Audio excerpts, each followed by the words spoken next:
Bine ați venit pe canalul nostru! Înainte de a începe acest videoclip, nu uita de a te abona la acest canal și de a da un like pentru a ne susține. Abonarea este gratuită. Vă dorim vizionare plăcută!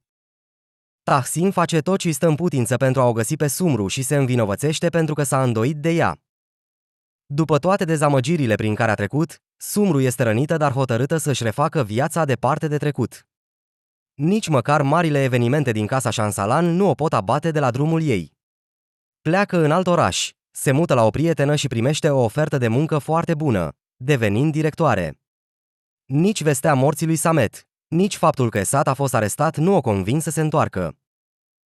Nu ascunde de toată lumea că a leșinat, însă face investigații medicale ca să afle ce se întâmplă cu el. Suspiciunile pe care le are față de mama lui îl duc într-o confruntare directă cu Melek.